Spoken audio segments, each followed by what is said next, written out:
तो दोस्तों, मैं हूं दिनेश के वोरा। न्यूज़ टाइम पे आपका स्वागत है।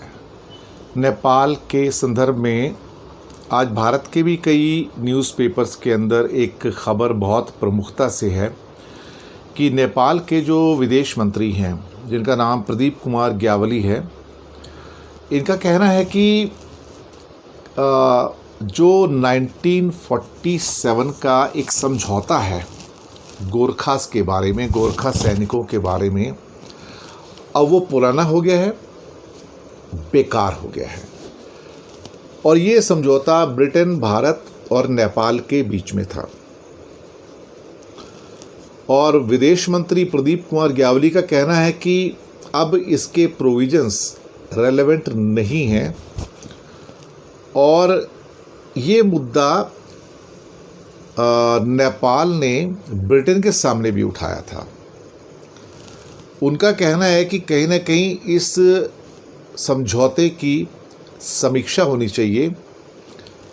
समीक्षा के पीछे तो कारण नहीं पता मुझे क्या हो सकते हैं, लेकिन ये तो एक मेरे हिसाब से तो प्रिविलेज की बात है कि गोरखास को अगर एक गोरखा रेजिमेंट के रूप में, जो कि ब्रिटेन में भी है और भारत में भी है, एक प्रिविलेज स्थान मिला हुआ है, उनको पेंशन्स भी मिलती हैं, रोज़गार भी मिलता है, तो आज 70-72 सालों के बाद तक तो चल रहा है। और अगर इसको नेपाल समाप्त करना चाहता है समझौते का, तो वो उनकी मर्ज़ी है।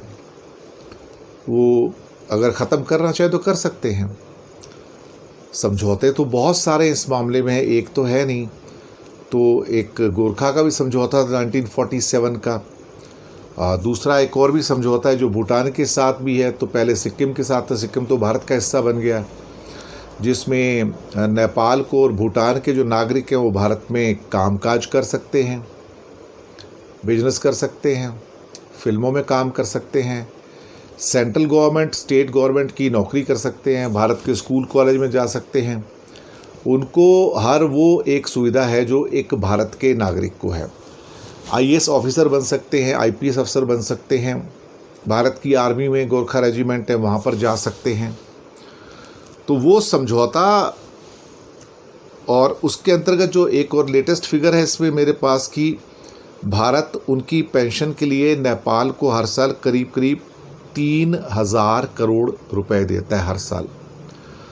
इस टाइम 30,000 गोरखा सैनिक जो हैं भारत की सेना में हैं, और बड़ी प्राउड एक रेजिमेंट है भारत की, गोरखा रेजिमेंट है। ऊंचाई वाले इलाकों में उनको पोस्ट किया जाता है और 1815 में ये बनी थी।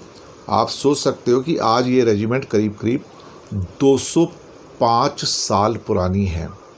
गोरखा रेजिमेंट इंडियन आर्मी से 1815 में जुड़ी थी। ये मुझे भी फैक्ट नहीं पता था, लेकिन जो रिपोर्ट आई है। अब नेपाल के विदेश मंत्री का कहना है कि भारत और चीन के बीच में जो संबंध जो उसके ऊपर चल रहे हैं इस समय, तो वहाँ पर कहीं ना कहीं उसका जो असर है जो एशिया में, साउथ एशिया में बाकी देशों के ऊपर होगा। अब 1947 के समझौते के बारे में उनका कहना है कि गोरखा सैनिकों के भत्ते, पेंशन और सुविधाएं ब्रिटेन और भारतीय सेना के समान होंगी। भारतीय सेना में सेवा दे चुके गोरखा सैनिकों ने समझौते को भेदभाव वाला बताया है।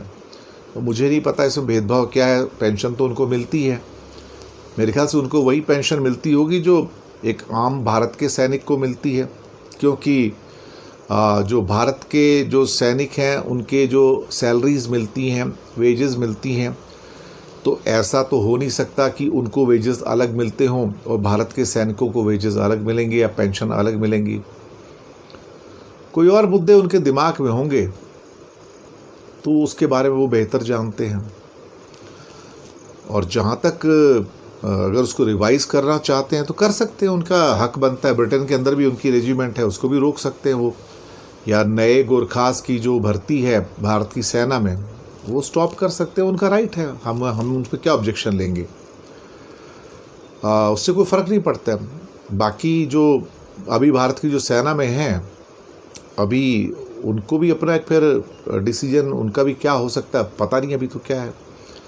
पर आने वाले सालों में इस किस्म के अगर डिसीजंस लिए जाते हैं तो इसका फिर अगर वो समीक्षा करेगा तो वो समीक्षा फिर जो बाकी जो भारत के अंदर जो नेपाल के लोग काम करते हैं उस पर भी उसका असर पड़ सकता है, या भारत के लोग जो नेपाल में काम करते हैं बिजनेस करते हैं उनके ऊपर असर पड़ सकता है। तो हमें उम्मीद है कि ये जो भी डिसीजन लेंगे सोच समझ के लेंगे, ताकि इसमें क्योंकि 30,000 की बहुत बड़ी आर्मी होती है, छोटी तो है नहीं। 30,000 लोगों को डायरेक्ट रोज़गार मिलता है इंडियन आर्मी के अंदर, तो छोटी बात तो है नहीं है। और सैलरीज तो बराबर मिलती है, वहाँ तो कोई भेदभाव है नहीं, ये तो मैं आई एम श्योर। और पेंशन में भी कोई भेदभाव नहीं है। तो किस मामले में उनका शिकायत है मुझे नहीं पता, लेकिन मुझे लगता नहीं कोई शिकायत का मौका इसमें होना चाहिए। शुक्रिया आपका हमारे साथ बने रहने के लिए।